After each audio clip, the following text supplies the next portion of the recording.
todos os seus atos pela força do destino. Se verdadeira, semelhante doutrina seria a destruição de toda a liberdade moral. Não haveria mais responsabilidade para o homem e, por conseguinte, nem bem, nem mal, nem crimes, nem virtudes. Sendo Deus soberanamente justo, não poderia castigar suas criaturas por faltas que não dependiam delas cometer, nem recompensá-las por virtudes de que não teriam qualquer mérito. Tal lei seria, além disso, a negação da lei do progresso, considerando-se que o homem, por esperar tudo da sorte, não tentaria fazer coisa alguma para melhorar a sua posição, visto que não conseguiria ser melhor nem pior.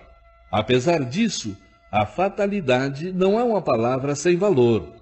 Existe na posição que o homem ocupa na terra e nas funções que aí desempenha, em consequência do gênero de existência que seu espírito escolheu como prova, expiação ou missão. Ele sofre fatalmente todas as vicissitudes dessa existência e todas as tendências boas ou más que lhe são inerentes. Aí, porém, acaba a fatalidade, pois depende de sua vontade ceder ou não ceder a essas tendências. Os detalhes dos acontecimentos estão subordinados às circunstâncias que ele próprio cria por seus atos, e sobre os quais os espíritos podem influir pelos pensamentos que lhes sugerem. Há fatalidade, portanto, nos acontecimentos que se apresentam, por serem consequência da escolha feita pelo espírito antes de encarnar. Pode deixar de haver fatalidade no resultado de tais acontecimentos, visto depender do homem, pela sua prudência, modificar o curso das coisas. Nunca há fatalidade nos atos da vida moral. É na morte que o homem se acha submetido de maneira absoluta à inexorável lei da fatalidade, pois não pode escapar à sentença que marca o termo da sua existência, nem ao gênero de morte que deve interromper o seu curso. Segundo a doutrina vulgar, o homem tiraria dele mesmo todos os seus instintos, e estes resultariam tanto da sua organização física, pela qual não poderia ser responsabilizado, quanto da sua própria natureza, situação em que poderá desculpar-se aos seus próprios olhos, dizendo que não é culpado de ter sido feito como é. A doutrina espírita, evidentemente, é muito mais moral. Ela admite no homem o livre-arbítrio em toda a sua plenitude. Ao dizer-lhe que, praticando o mal, ele cede a uma sugestão má que lhe vem de fora, deixa-lhe toda a responsabilidade, pois lhe reconhece o poder de resistir, coisa evidentemente muito mais fácil do que se tivesse de lutar contra a sua própria natureza. Assim, de acordo com a doutrina espírita, não há arrastamento irresistível.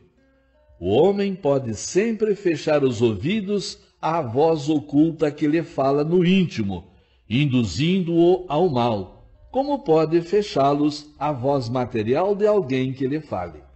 O homem pode fazê-lo por sua vontade, pedindo a Deus a força necessária e reclamando para esse fim a assistência dos bons espíritos. Foi o que Jesus nos ensinou na sublime prece da oração dominical, quando nos manda dizer: não nos deixeis cair em tentação, mas livrai-nos do mal. Essa teoria da causa determinante dos nossos atos destaca-se com evidência de todos os ensinamentos dados pelos Espíritos. Não só é sublime em moralidade, mas, acrescentamos, eleva o homem aos seus próprios olhos. Mostra-lhe que ele é livre para sacudir um jugo obsessor, assim como também é livre para fechar sua casa aos importunos. O homem já não é uma máquina que atua por efeito de uma impulsão independente da sua vontade, mas um ser racional que ouve, julga e escolhe livremente entre dois conselhos. Acrescentemos ainda que, apesar disso, o homem não se acha privado de iniciativa, nem deixa de agir por impulso próprio. Afinal de contas, ele é apenas um espírito encarnado que conserva sobre envoltório corporal as qualidades e os defeitos que tinha como espírito. Consequentemente, as faltas que cometemos têm como fonte primária a imperfeição do nosso espírito, que ainda não conquistou a superioridade moral que um dia alcançará, mas que não deixa, por isso, de ter o seu livre-arbítrio. A vida corporal lhe foi dada para purgar-se de suas imperfeições, mediante as provas a que é submetido, e são justamente essas imperfeições que o tornam mais fraco e mais acessível às sugestões de outros espíritos imperfeitos, que delas se aproveitam para tentar fazê-lo sucumbir na luta em que se empenhou. Se sai vitorioso dessa luta, ele se eleva. Se fracassa, permanece o que era, nem pior nem melhor. É uma prova que terá de recomeçar e que poderá durar muito tempo. Quanto mais se depura, tanto mais diminui os seus pontos fracos e menos vulnerável ele se mostra aos que procuram atraí-lo para o mal. Sua força moral cresce na razão de sua elevação, fazendo que se afastem dele os maus espíritos. Todos os espíritos mais ou menos bons, quando encarnados, constituem a espécie humana, e como a nossa Terra é um dos mundos menos adiantados, nela se encontram mais espíritos maus do que bons. Essa a razão por que aqui vemos tanta perversidade. Façamos, pois, todos os esforços para não voltarmos a esse planeta depois da presente estada, e para merecermos repousar num mundo melhor, num desses mundos privilegiados, onde o bem reina inteiramente, e onde não nos lembraremos da nossa passagem na terra, senão como de um exílio temporário.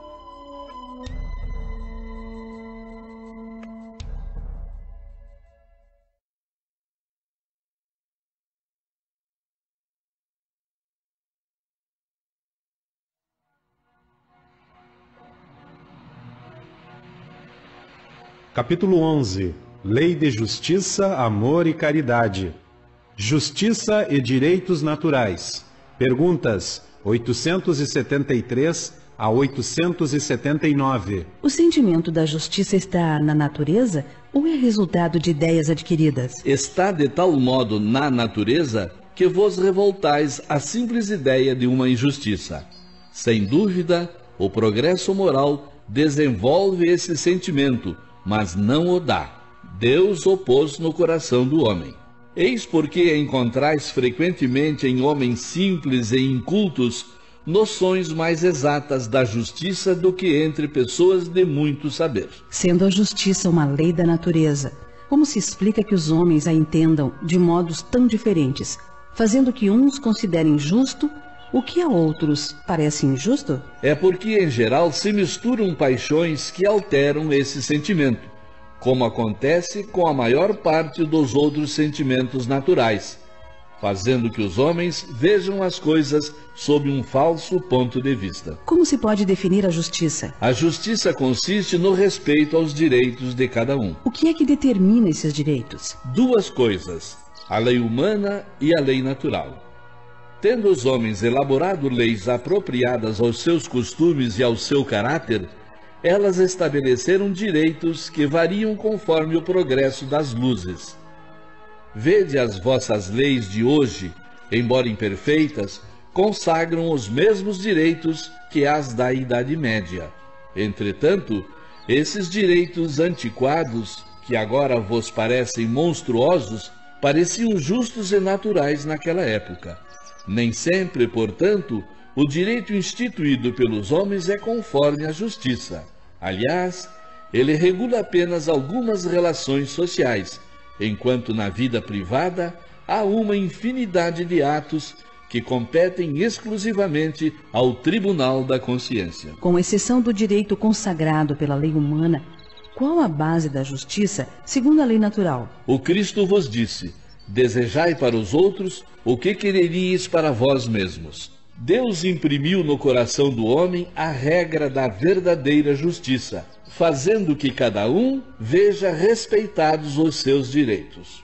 Na incerteza de como deve proceder em relação ao semelhante, em dada circunstância, o homem deve perguntar a si mesmo como gostaria que os outros procedessem com ele em idêntica circunstância.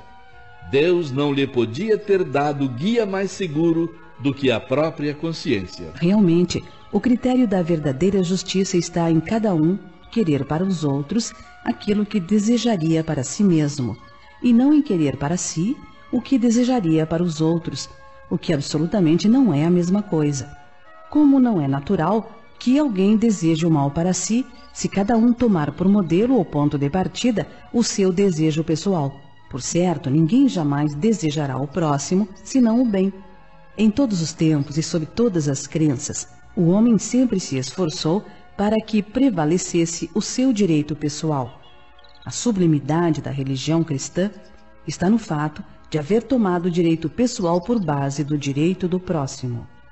A necessidade que tem o homem de viver em sociedade acarreta para ele obrigações particulares? Sim, e a primeira de todas é a de respeitar os direitos de seus semelhantes. Aquele que respeitar esses direitos sempre agirá com justiça.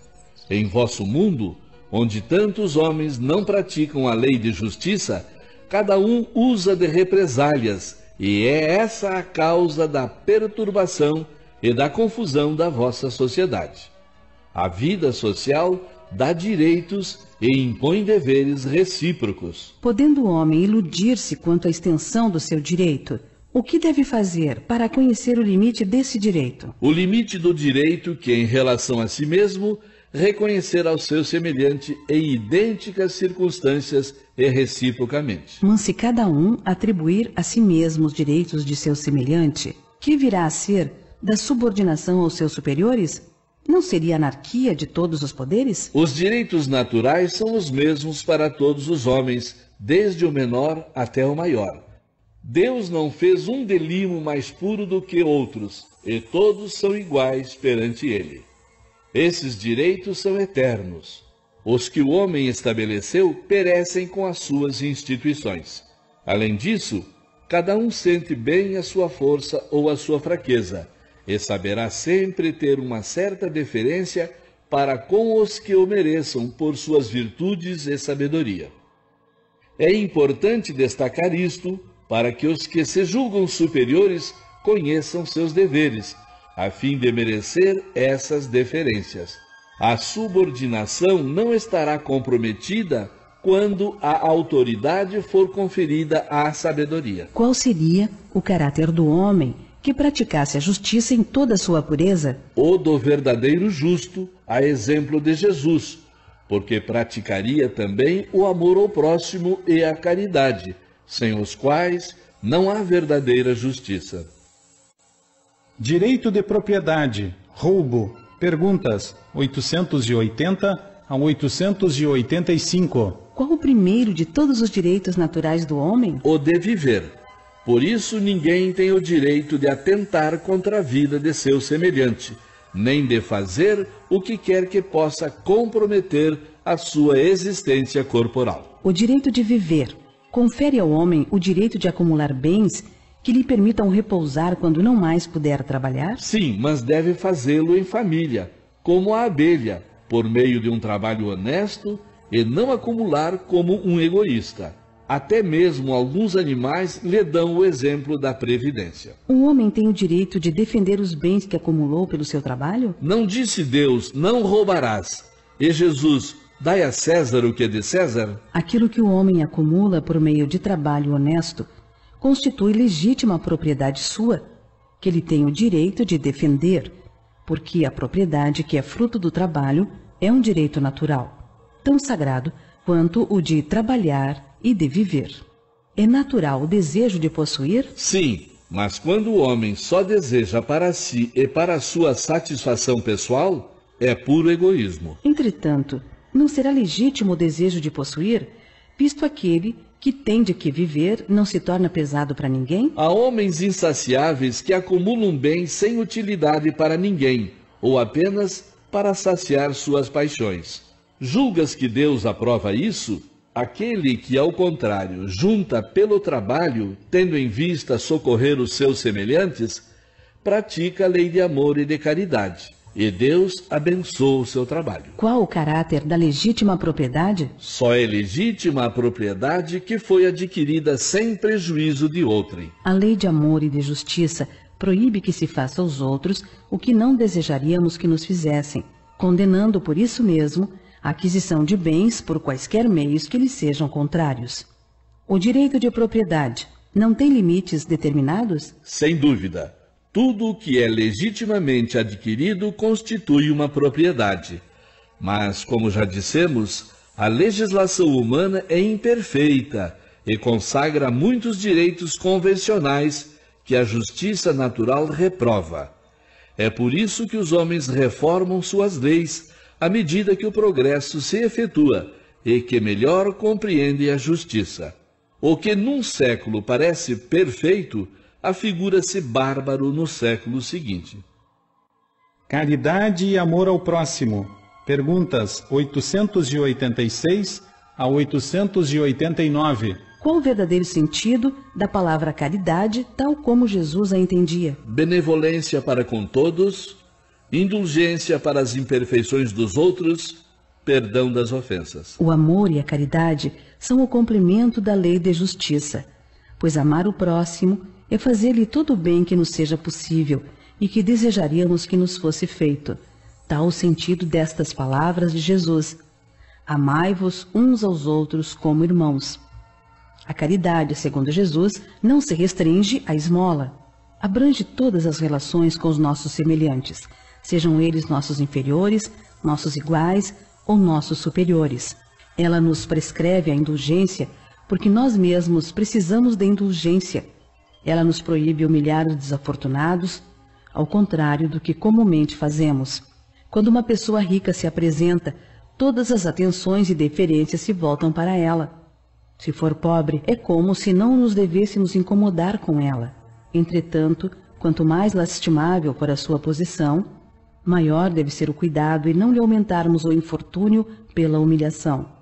O homem verdadeiramente bom procura elevar aos seus próprios olhos aquele que lhe é inferior, diminuindo a distância que o separa. Jesus também disse: amai até vossos inimigos. Ora, o amor aos inimigos não será contrário às nossas tendências naturais? E a inimizade não provirá da falta de simpatia entre os espíritos? Sem dúvida, não se pode ter pelos inimigos um amor terno e apaixonado. Não foi isso que Jesus quis dizer. Amar os inimigos é perdoar-lhes e lhes retribuir o mal com o bem. Assim procedendo, tornamo-nos superiores a eles, ao passo que, pela vingança, nós nos colocamos abaixo deles. Que se deve pensar da esmola? O homem reduzido a pedir esmola se degrada moral e fisicamente, embrutece-se. Uma sociedade que se baseia na lei de Deus e na justiça deve prover a vida do fraco, sem que ele seja humilhado. Deve assegurar a existência dos que não podem trabalhar, sem lhes deixar a vida à mercê do acaso e da boa vontade de alguns. Então, reprovais a esmola? Não, não é a esmola que é reprovável, mas a maneira pela qual habitualmente é dada. O homem de bem, que compreende a caridade segundo Jesus, vai ao encontro do infeliz sem esperar que este lhe estenda a mão. A verdadeira caridade é sempre boa e benevolente. Está tanto na maneira por que é dada, quanto no ato em si. Um serviço prestado com delicadeza tem duplo valor. Se o for com altivez, a necessidade pode obrigar quem o recebe a aceitá-lo, mas o seu coração pouco se comoverá. Lembrai-vos também de que a ostentação aos olhos de Deus tira o mérito do benefício. Disse Jesus: que a vossa mão esquerda ignore o que der a vossa mão direita. Com isso, ele vos ensina a não macular a caridade com o orgulho. É preciso distinguir a esmola propriamente dita da beneficência. Nem sempre o mais necessitado é o que pede. O temor de uma humilhação detém o verdadeiro pobre, que muitas vezes sofre sem se queixar. É a esse que o homem verdadeiramente humano sabe ir procurar sem ostentação. Amai-vos uns aos outros. Eis toda a lei, lei divina, mediante a qual Deus governa os mundos. O amor é a lei de atração para os seres vivos e organizados. A atração é a lei de amor para a matéria inorgânica. Não ouvideis jamais que o espírito, qualquer que seja o grau de seu adiantamento, sua situação como reencarnado ou na erraticidade, está sempre colocado entre um superior que o guia e aperfeiçoa e um inferior, para o qual tem que cumprir esses mesmos deveres. Sede, pois, caridosos, não somente dessa caridade que vos faz tirar do bolso o óbolo que dais friamente a quem vos ousa pedi-lo, mas da que vos leve ao encontro das misérias ocultas. Sede indulgentes com os defeitos dos vossos semelhantes. Em vez de desprezardes os ignorantes e os viciados, instruí-os e moralizai-os. Sede brandos e benevolentes para com tudo que vos seja inferior, mesmo para com os seres mais ínfimos da criação, e tereis obedecido à lei de Deus. Não haverá homens reduzidos à mendicância por sua própria culpa? Sem dúvida, mas se uma boa educação moral lhes tivesse ensinado a praticar a lei de Deus, não teria caído nos excessos que ocasionaram a sua perdição. É disso, sobretudo, que depende a melhoria do vosso globo. Amor materno e filial. Perguntas 890 a 892. O amor materno é uma virtude ou um sentimento instintivo comum aos homens e aos animais? É uma coisa e outra. A natureza deu à mãe o amor pelos filhos no interesse da conservação deles. No animal, porém, esse amor é limitado às necessidades materiais. Cessa quando os cuidados se tornam inúteis. No homem, persiste pela vida inteira e comporta um devotamento e uma abnegação que são virtudes. Sobrevive mesmo à morte e acompanha o filho além do túmulo. Bem vedes que há nele outra coisa a mais que no animal. Visto que o amor materno está na natureza, por que há mães que odeiam os filhos, e isto muitas vezes desde o nascimento deles? Algumas vezes é uma prova escolhida pelo espírito do filho, ou uma expiação se ele mesmo foi mau pai ou mãe perversa, ou mau filho em outra existência. Em todos os casos, a mãe má não pode ser animada senão por um espírito mau, que procura criar embaraços ao filho a fim de que sucumba na prova que buscou. Mas essa violação das leis da natureza não ficará impune e o espírito do filho será recompensado pelos obstáculos que haja superado. Os pais que têm filhos que lhe causam desgostos não são desculpáveis pelo fato de não lhes dispensarem a ternura a que teriam direito em caso contrário? Não, porque é um encargo que lhes é confiado e a missão deles consiste em se esforçarem por encaminhar os filhos para o bem. Ademais, esses desgostos resultam frequentemente dos maus hábitos que os pais deixaram que seus filhos tomassem desde o berço. Colhem, então, o que semearam.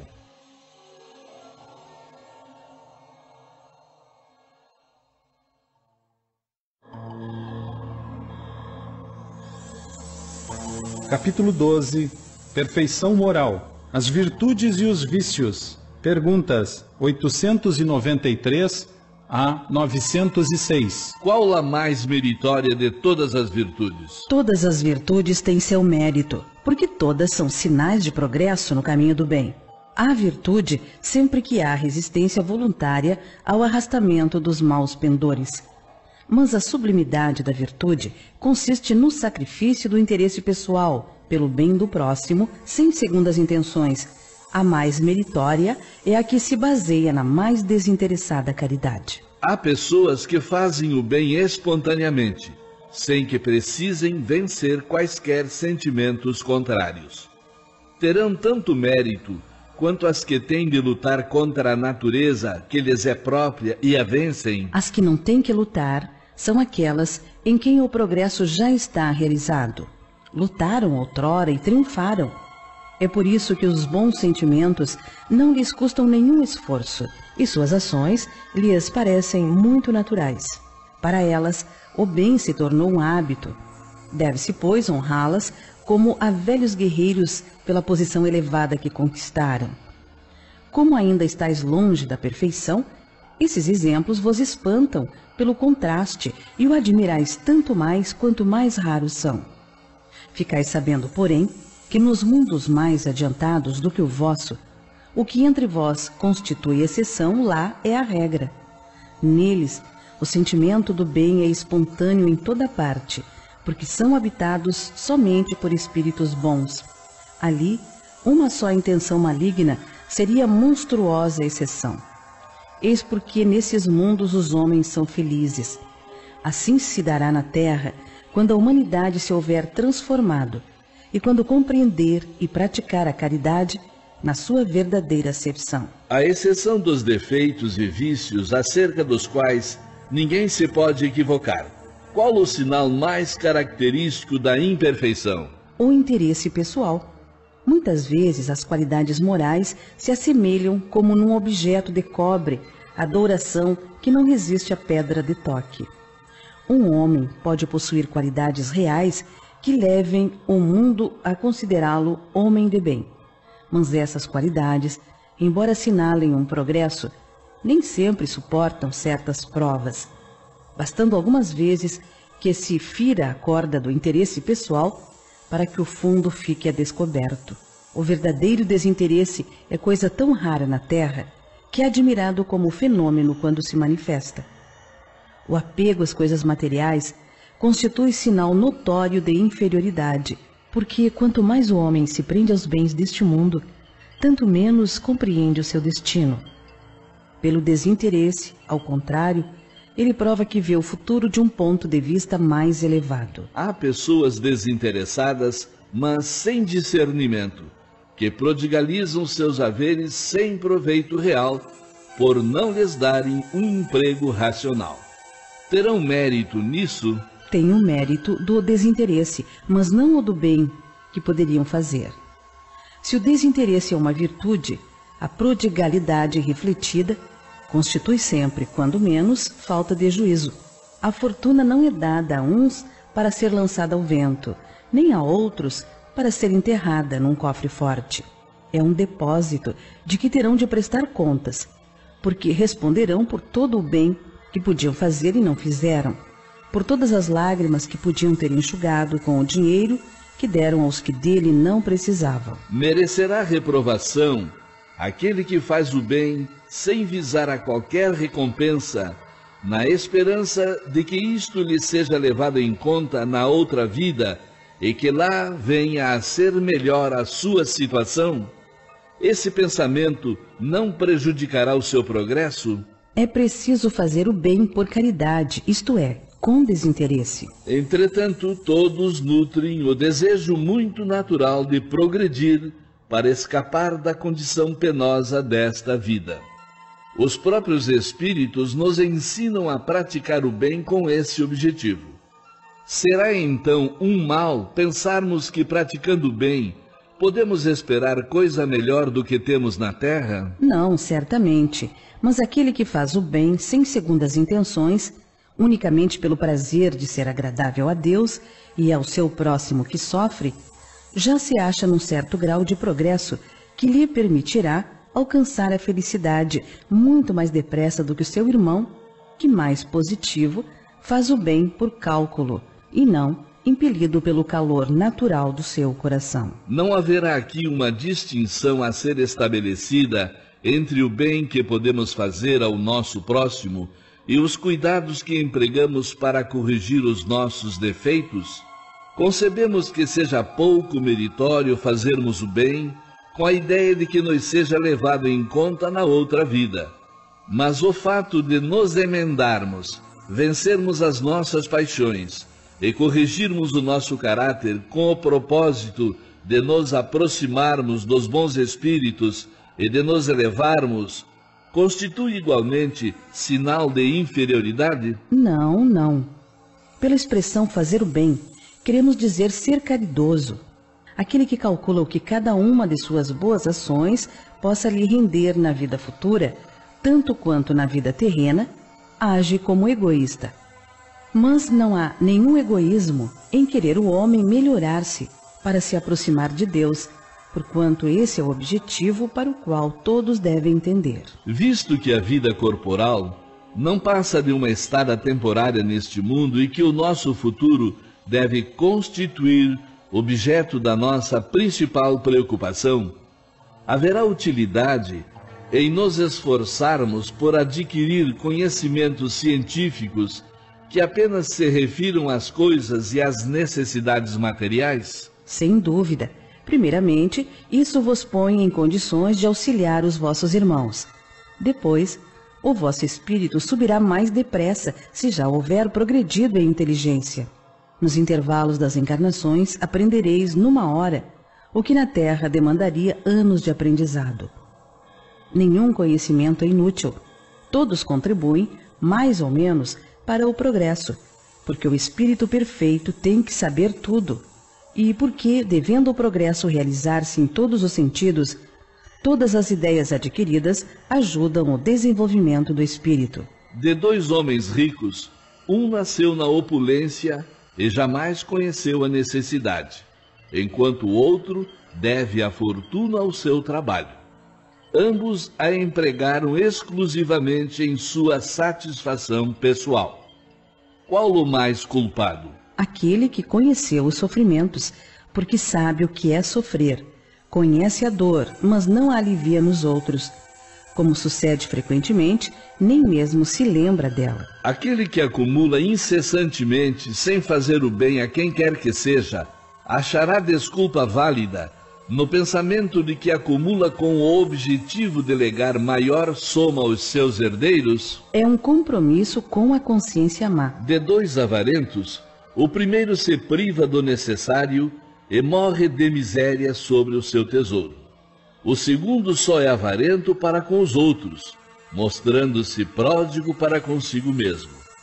Enquanto recua diante do mais ligeiro sacrifício, para prestar um serviço ou fazer uma coisa útil, nada lhe custa para satisfazer aos seus gostos ou às suas paixões. Peçam-lhe um favor e estará sempre indisposto para fazê-lo. Contudo, se quiser realizar uma fantasia, terá sempre o bastante para isso. Qual o mais culpado e qual se achará em pior situação no mundo dos espíritos? Aquele que goza, porque é mais egoísta do que o avarento.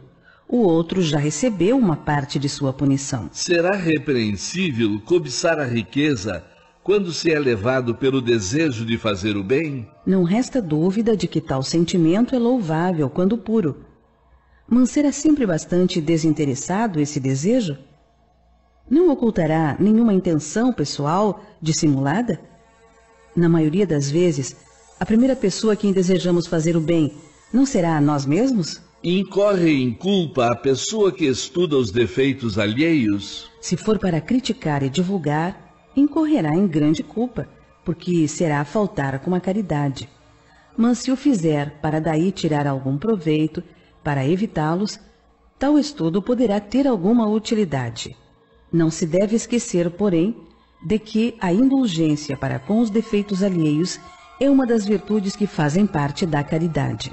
Antes de censurardes as imperfeições dos outros, vede se não poderão dizer o mesmo a vosso respeito. Tratai, pois, de possuir as qualidades opostas aos defeitos que criticais nos semelhantes, Esse é o meio de vos tornardes superiores a eles.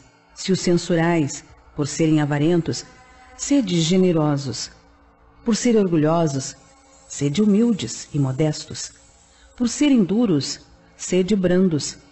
Por agirem com mesquinhez, sede grandes em todas as vossas ações. Em suma, procedei de forma a que não vos possam ser aplicadas estas palavras de Jesus. Vedes o argueiro no olho do vizinho, e não enxergais uma trave no vosso. Incorrerá em culpa aquele que sonda as chagas da sociedade e as expõe em público? Depende do sentimento que o inspire.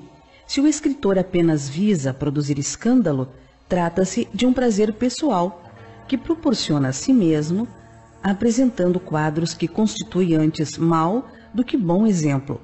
O espírito aprecia isso, mas pode vir a ser punido por essa espécie de prazer que sente em revelar o mal. Nesse caso, como julgar a pureza das intenções e a sinceridade do escritor? Isso nem sempre é útil.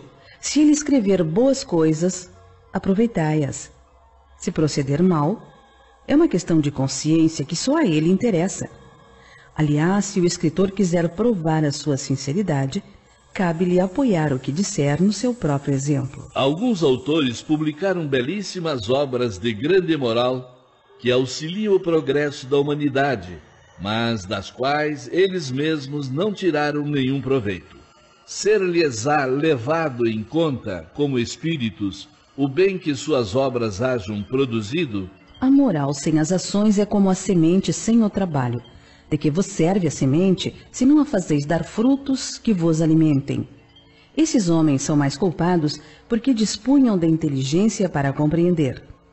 Não praticando as máximas que ofereciam aos outros, renunciaram a colher os seus frutos. Será passível de censura o homem que tem consciência do bem que faz e o confessa a si mesmo? Desde que pode ter consciência do mal que pratica, deve tê-la igualmente do bem, a fim de saber se agiu bem ou mal. É pesando todas as suas ações na balança da lei de Deus e, sobretudo, na da lei de justiça, amor e caridade, que poderá dizer a si mesmo se suas obras são boas ou más, aprová-las ou desaprová-las. Não pode, pois, ser censurado por reconhecer que triunfou dos maus pendores e que se sinta satisfeito, contanto que não se envaideça, porque então cairia em outra falta. Paixões. Perguntas 907 a 912. O princípio das paixões será mal em si mesmo, embora esteja na natureza? Não. A paixão está no excesso aliado à vontade, visto que o princípio que lhe dá origem foi posto no homem para o bem e pode levá-lo a grandes coisas. O abuso que delas se faz é que causa o mal. Como definir o limite em que as paixões deixam de ser boas para se tornarem más? As paixões são como um cavalo, que só tem utilidade quando é governado e que se torna perigoso quando passa a governar. Reconhecei, pois, que uma paixão se torna perniciosa a partir do momento em que não mais conseguis dominá-la, resultando num prejuízo qualquer para vós mesmos ou para outros. As paixões são alavancas que decuplicam as forças do homem e o auxiliam na execução dos desígnios da providência. Mas se em vez de as dirigir, deixa que elas o dirijam, o homem cai nos excessos e a própria força que em suas mãos poderia fazer o bem, recai sobre ele e o esmaga. Todas as paixões têm seu princípio num sentimento ou numa necessidade natural. O princípio das paixões não é, portanto, um mal, já que repousa sobre uma das condições providenciais da nossa existência.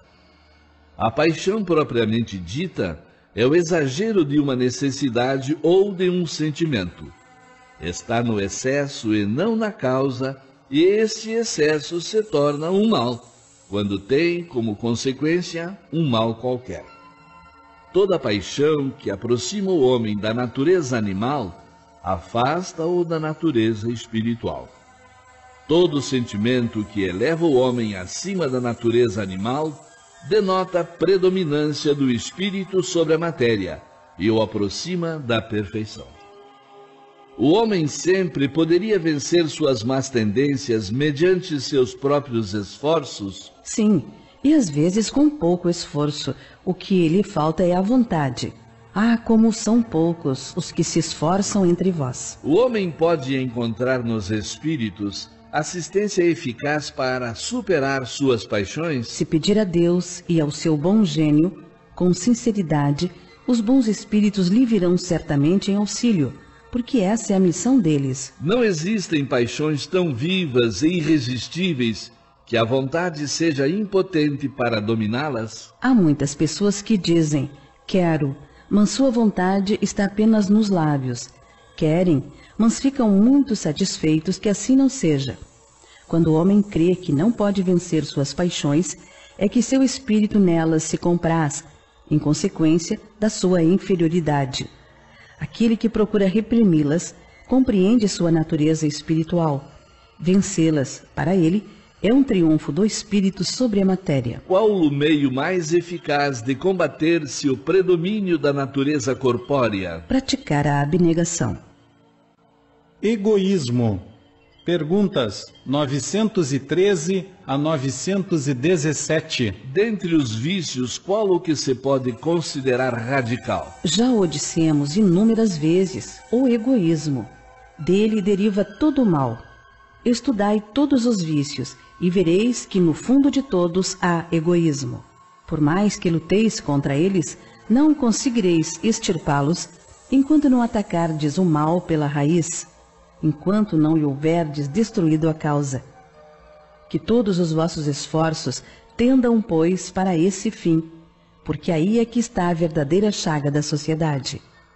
Quem quiser aproximar-se da perfeição moral já nesta vida, deve extirpar do seu coração todo o sentimento de egoísmo, pois o egoísmo é incompatível com a justiça, o amor e a caridade. Ele neutraliza todas as outras qualidades. Fundando seu egoísmo no sentimento do interesse pessoal, parece bem difícil extirpá-lo inteiramente do coração do homem. Chegar-se-á a isso? À medida que os homens se esclarecem sobre as coisas espirituais, passam a dar menos valor às coisas materiais. Além disso, é preciso que se reformem as instituições humanas que o entretêm e excitam.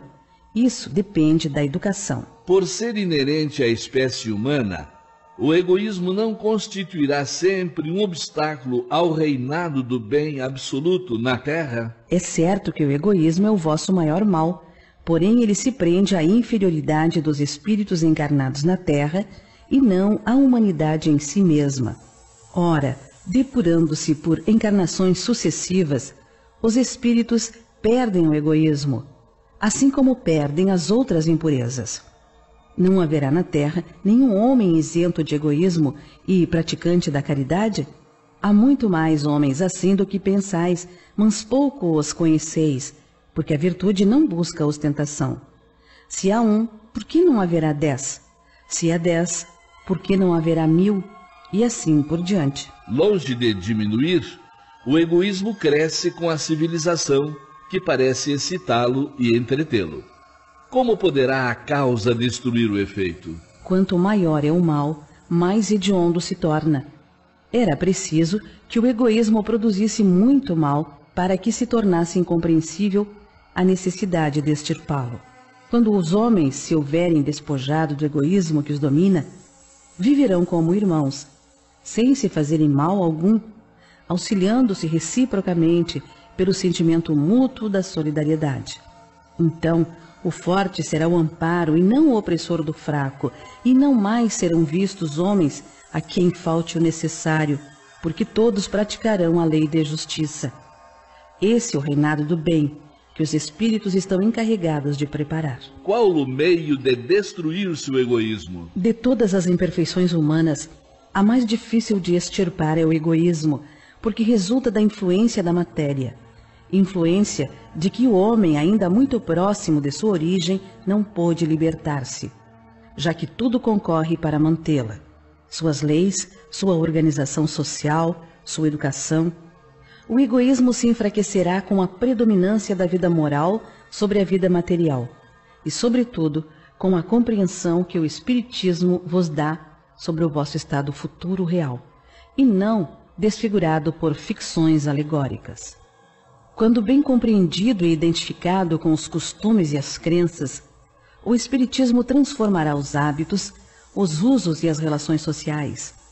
O egoísmo se baseia na importância da personalidade. Ora, repito, o Espiritismo bem compreendido mostra as coisas de tão alto que o sentimento da personalidade desaparece, de certo modo, diante da imensidão. Destruindo essa importância, ou pelo menos reduzindo-a às suas reais proporções, ele necessariamente combate o egoísmo. O choque que o homem experimenta do egoísmo dos outros é o que muitas vezes o torna egoísta, porque sente a necessidade de colocar-se na defensiva. Vendo que os outros pensam em si mesmos e não nele, é levado a ocupar-se consigo mais do que com os outros. Que o princípio da caridade e da fraternidade seja a base das instituições sociais, das relações legais de povo a povo e de homem a homem, e este pensará menos em si, quando vir que outros pensaram nele. Sofrerá, assim, a influência moralizadora do exemplo e do contato. Em face do atual transbordamento de egoísmo, é preciso verdadeira virtude para que alguém renuncie à sua personalidade em proveito dos outros, que quase sempre não o reconhecem. É principalmente aos que possuem essa virtude que o reino dos céus se acha aberto.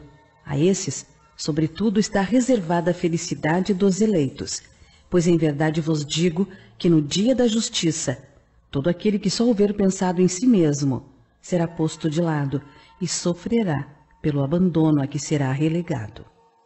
Fenelon. Louváveis esforços são empregados para fazer que a humanidade progrida. Os bons sentimentos são animados, estimulados e honrados mais do que em qualquer outra época. Não obstante, o verme roedor do egoísmo continua a ser a praga social. É um mal real que se espalha por todo o mundo e do qual cada homem é mais ou menos vítima. Assim, é preciso combatê-lo como se combate uma moléstia epidêmica. Para isso, deve-se proceder como procedem os médicos, remontando a causa do mal. Que se procure em todas as partes do organismo social, da família aos povos, da choupana ao palácio, todas as causas, todas as influências, patentes ou ocultas, que excitam, alimentam e desenvolvem o sentimento do egoísmo. Conhecidas as causas, o remédio se apresentará por si mesmo. Só restará então combatê-las, se não todas ao mesmo tempo, pelo menos parcialmente, e o veneno pouco a pouco será eliminado. A cura poderá ser demorada, porque numerosas são as causas, mas não é impossível. Contudo, ela só se obterá se o mal for cortado pela raiz, isto é, pela educação, não por essa educação que tende a fazer homens instruídos, mas pela que tende a fazer homens de bem. Bem entendida, a educação constitui a chave do progresso moral. Quando se conhecer a arte de manejar os caracteres, como se conhece a de manejar as inteligências, poder-se-á endireitá-los como se faz com as plantas novas. Mas essa arte exige muito tato, muita experiência e profunda observação. É grave erro acreditar que baste o conhecimento da ciência para exercê-la com proveito. Quem quer que acompanhe o filho do rico, assim como do pobre, desde o instante do nascimento, e observar todas as influências perniciosas que atuam sobre eles, em consequência da fraqueza, da incúria e da ignorância dos que os dirigem, e como falham quase sempre os meios empregados para moralizá-los, não poderá admirar-se de encontrar tantas imperfeições no mundo. Faça-se com o moral o que se faz com a inteligência, e ver-se-á que, se há naturezas refratárias, também há, em maior número do que se pensa, as que apenas reclamam boa cultura para produzir bons frutos. O homem quer ser feliz e esse sentimento é muito natural. Por isso ele trabalha incessantemente para melhorar a sua posição na terra. Procura as causas de seus males a fim de remediá-los. Quando compreender bem que o egoísmo é uma das causas a que gera o orgulho, a ambição, a cupidez, a inveja, o ódio, o ciúme, que a cada instante o magoam, que leva à perturbação a todas as relações sociais, provoca as dissensões, destrói a confiança, obrigando-o a manter-se constantemente na defensiva contra o seu vizinho, enfim, a causa que faz do amigo um inimigo, então ele compreenderá também que esse vício é incompatível com a sua própria felicidade e, acrescentamos, com a sua própria segurança. Quanto mais tiver sofrido por conta desse vício, mais sentirá a necessidade de combatê-lo, como combate a peste, os animais nocivos e todos os outros flagelos. Será induzido a isso pelo seu próprio interesse. O egoísmo é a fonte de todos os vícios, como a caridade é a fonte de todas as virtudes. Destruir um e desenvolver a outra, tal deve ser o alvo de todos os esforços do homem, caso queira assegurar a sua felicidade, tanto neste mundo quanto no futuro. Características do homem de bem, 918. Por que sinais se pode reconhecer num homem o progresso real que deve elevar o seu espírito na hierarquia espiritual? O espírito prova sua elevação quando todos os atos de sua vida corporal representam a prática da lei de Deus e quando compreende antecipadamente a vida espiritual. O verdadeiro homem de bem é o que pratica a lei de justiça, amor e caridade na sua maior pureza. Se interroga a própria consciência sobre os atos que praticou, perguntará se não violou essa lei, se fez todo o bem que podia, se ninguém tem motivos para se queixar dele, enfim, se fez aos outros tudo quanto queria que os outros lhe fizessem. Imbuído do sentimento de caridade e de amor ao próximo, faz o bem pelo bem, sem esperar a recompensa, e sacrifica seus interesses à justiça. É bondoso, humanitário e benevolente para com todos, porque vê irmãos em todos os homens, sem distinção de raças nem de crenças. Se Deus lhe concedeu o poder e a riqueza, considera essas coisas como um depósito, de que deve usar para o bem, e disso não se envaidece, por saber que Deus, que lhe deu tudo isso, também poderá retirá-los. Se a ordem social colocou outros homens sob a sua dependência, trata-os com bondade e benevolência, porque são seus iguais perante Deus. Usa da sua autoridade para lhes levantar o moral, e não para os esmagar com o seu orgulho. É indulgente para com as fraquezas alheias, porque sabe que ele mesmo precisa da indulgência dos outros. E se lembra dessas palavras do Cristo: aquele que estiver sem pecado, atire a primeira pedra. Não é vingativo. A exemplo de Jesus, perdoa as ofensas, para só se lembrar dos benefícios, pois sabe que será perdoado na medida em que houver perdoado. Respeita, enfim, em seus semelhantes todos os direitos que as leis da natureza lhes concedem, como gostaria que respeitassem os seus. Conhecimento de si mesmo. Perguntas 919 e 919A. Qual o meio prático mais eficaz que tem o homem de se melhorar nesta vida e de resistir ao arrastamento do mal? Um sábio da antiguidade vos disse: conhece-te a ti mesmo. Compreendemos toda a sabedoria desta máxima, mas a dificuldade está precisamente em cada um conhecer-se a si mesmo. Qual o meio de conseguir? Fazei o que eu fazia quando vivi na terra. Ao fim do dia interrogava a minha consciência, passava em revista o que havia feito e perguntava a mim mesmo se não faltara algum dever, se ninguém tivera motivo para se queixar de mim. Foi assim que cheguei a me conhecer e a ver o que em mim precisava de reforma. Aquele que todas as noites recordasse todas as ações que praticara durante o dia e perguntasse a si mesmo o bem ou o mal que houvera feito, rogando a Deus e ao seu anjo da guarda que o esclarecessem, adquiriria grande força para se aperfeiçoar, porque, crede-me, Deus o assistirá. Portanto, questionai-vos, interrogai-vos sobre o que tendes feito e com que objetivo agistes em dada circunstância. Se fizestes alguma coisa que censurarieis, se feita por outrem, se praticastes alguma ação que não ousaríeis confessar. Perguntai ainda isto: se aprouvesse a Deus chamar-me neste momento, teria que temer o olhar de alguém ao entrar no mundo dos espíritos, onde nada é oculto? Examinai o que podeis ter feito contra Deus, depois contra o vosso próximo e finalmente contra vós mesmos. As respostas acalmarão a vossa consciência ou indicarão o mal que precise ser curado. O conhecimento de si mesmo é, portanto, a chave do progresso individual. Mas direis: como pode alguém julgar-se a si mesmo? Não está aí a ilusão do amor próprio, que atenua as faltas e as torna desculpáveis? O avarento se considera simplesmente econômico e previdente. O orgulhoso acredita ter apenas dignidade. Tudo isso é muito certo, mas tendes um meio de controle que não vos pode enganar.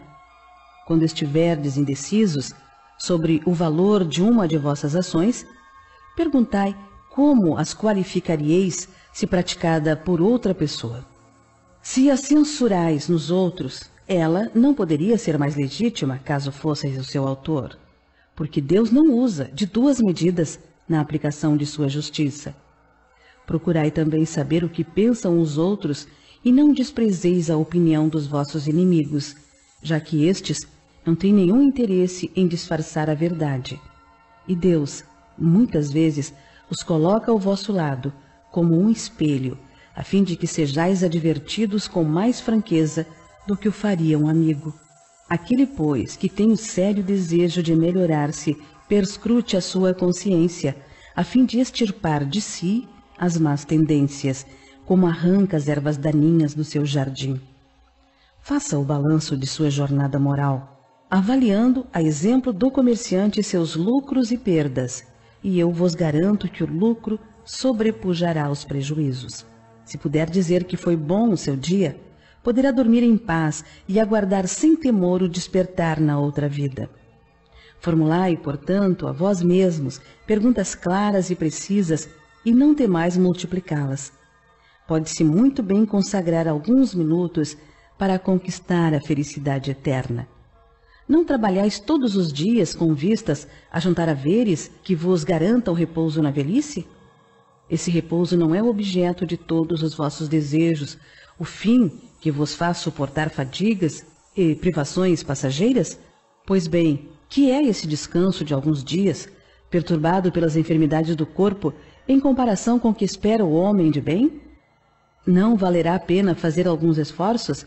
Sei que muitos dizem que o presente é positivo e o futuro é incerto. Ora, é exatamente esta a ideia que estamos encarregados de destruir em vossas mentes, pois desejamos fazer que compreendais esse futuro, de modo a não restar nenhuma dúvida em vossa alma. Foi por isso que primeiro chamamos a vossa atenção por meio de fenômenos capazes de ferir-vos os sentidos, e que agora vos damos instruções que cada um de vós está encarregado de espalhar. Com esse objetivo é que ditamos o Livro dos Espíritos. Santo Agostinho. Muitas faltas que cometemos nos passam despercebidas. Se, de fato, seguindo o conselho de Santo Agostinho, interrogássemos com mais frequência a nossa consciência, veríamos quantas vezes falimos sem o suspeitarmos, simplesmente por não examinarmos com atenção a natureza e o móvel dos nossos atos. A forma interrogativa tem alguma coisa de mais preciso do que qualquer máxima, que muitas vezes não aplicamos a nós mesmos. Ela exige respostas categóricas, por um sim ou um não, que não deixam lugar a alternativas. São outros tantos argumentos pessoais, e pela soma que derem as respostas, podemos computar a soma de bem ou de mal que existe em nós.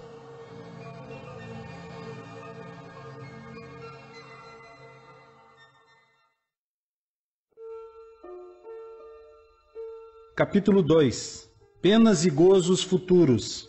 O nada, a vida futura. Perguntas 958 e 959. Por que o homem tem instintivamente horror ao nada? Porque o nada não existe. De onde vem para o homem o sentimento instintivo da vida futura? Já o dissemos, antes de encarnar, o espírito conhece todas essas coisas e a alma guarda vaga lembrança do que sabe e do que viu no estado espiritual. Em todos os tempos, o homem se preocupou com o seu futuro de além-túmulo, e